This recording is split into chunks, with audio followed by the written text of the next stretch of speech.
አንድ ያረገበት ስፍራ ምን ነው? ደብረ ዘይት። ልክ እንደዚሁ ይመጣል። ደብረ ዘይት ተራራ ላይ እግሩ ይረግጣል። ነቢዩ ዘካርያስ በረከቱ ይደርብን ያምላኩ በረከት በእኔና በእናንተ ላይ ይሁንና ምዕራፍ 14 ላይ ይህን ይነግረናል። የደብረ ዘይት ተራራ ላይ እግሩ ይረግጣል። ሲመጣ የደብረ ዘይት ተራራ ላይ ነው። በነገራችን ላይ ማቴዎስ 24 ስለ ፍጻሜው የዓለም ፍጻሜ የነገራቸው ደብረ ዘይት ተራራ ላይ ነው።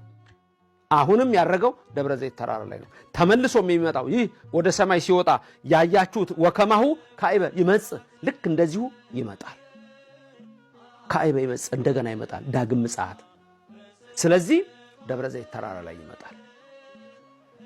ሁለተኛ ያረገው በክበበ ትስብእት ነው፣ በሰውነቱ ነው። ቅድም እንዳነሳ ነው። ያን ከመቤታችን የተዋሃደውን ሥጋ አልተወውም። በዛ በተዋሃደው ሥጋ በክበበ ትስብእት አርጓል። ማቴዎስ 25:31 ልክ እንደዛው በክበበ ትስብእት ይመጣል። ራእይ 1:8 የወጉት ሁሉ ያዩታል፣ እንደዛው ይመጣል በክበበ ትስብእት በተዋሃደው ሥጋ። እረኛ በጎቹን ከፍየሎቹ ለይቶ በጎቹን በቀኙ ፍየሎቹን በግራ አደረጋቸው የሚለው ጻድቃንን በቀኙ ኃጥአንን በግራው አደረጋቸው ይላል። ይመጣል እንደዚሁ ወካዕበ ይመጽእ ዝውእቱ ኢየሱስ ክርስቶስ። ይሄ የምታዩት ኢየሱስ ክርስቶስ ነው። ወካዕበ ይመጽእ ልክ እንደዚሁ ደግሞ ይመጣል። ወደ ሰማይ ሲያርግ እንዳያችሁት አመጣጡ እንደዚህ ነው። 2 በክበበ ትስብእት። 3 መላእክት አሉ አብረው። ጌታችን ሲያርግ መላእክቱ ቆመው እንዳያችኋቸው፣ ሲመጣም እልፍ አላፋት ከሆኑት መላእክት ጋር ነው የሚመጣው። ልክ ሲወጣ እንዳያችሁት ወካዕበ ይመጽእ ልክ እንደዚሁ ተመልሶ ይመጣል። አራተኛ ጌታችን በልብ መታሰቡ በቃል መነገሩ ከፍ ከፍ ይበልና ሲያርግ ዝም ብሎ አይደለም ያረገው። ዳዊት ምን ብሏል? ዝማሬ ያለ አላለም? ቅዳሴ ያለ አላለም? ግና ያለ አላለም? ውዳሴ ያለ አላለም? በስልጣን ነው አላለም? በይባቤ ነው አላለም? ክብር ምስጋና ይግባውና አሁንም ጌታችን ሲያርግ በብርሃን በስልጣን በይባቤ በቅዳሴ ነው። ጽፉ እደዊክሙ ወየብቡ፣ እጆቻችሁን አጨብጭቡ፣ እልል በሉ እናንተ ክርስቲያኖች።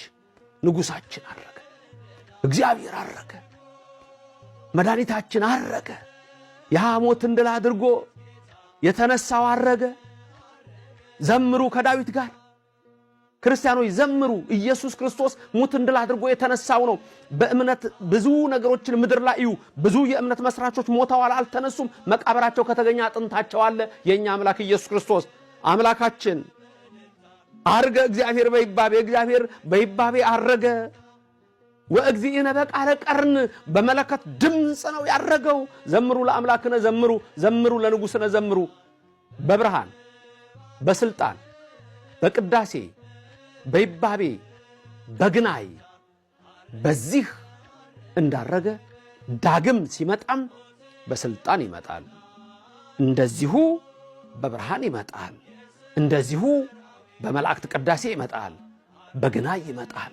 በውዳሴ ይመጣል። በትፍሲት ይመጣል። አዎ ይመጣል። የማንዘነጋው ግን እሳት ይነድድ ቅድሜሁ፣ ሌላው ወአምላክነሂ እያረም ያኔ ዝም እንዳለ ዝም አይልም። ስለዚህ የንስሐ ሕይወት ይዘን እልል ብለው ከሚቀበሉት ጋር እንድንደመር ይህ ትምህርት የሚያሳስበን ይሄንን ነው። ቅድመ ዕርገት፣ ጊዜ ዕርገት፣ ድህረ ዕርገት ብዬ በዚህ የከፈልኩት የራሴ አከፋፈል ነው። በዛች ሰዓት ያለችውን እና የ40ውን ቀን ጉዳይ እንድንመለከት እግዚአብሔር ይህን ጊዜ ሰጥቶናል። አነሳስቶ ያስጀመረን አስጀምሮ ያስፈጸመን አምላክ ክብር ምስጋና ይግባው። እመቤታችን አትለየን፣ በቀኝም በግራም ትቆምልን። መርሃ ግብራችንም እንግዲህ በዚህ ነው የሚፈጸመው። የክርስቶስ ወገኖች በጠቅላላ ሰላም ሁኑ። የአባቶች በረከት የእናቶች በረከት በሁላችን ላይ አድሮ ይኑር። ሰላም ሁኑ።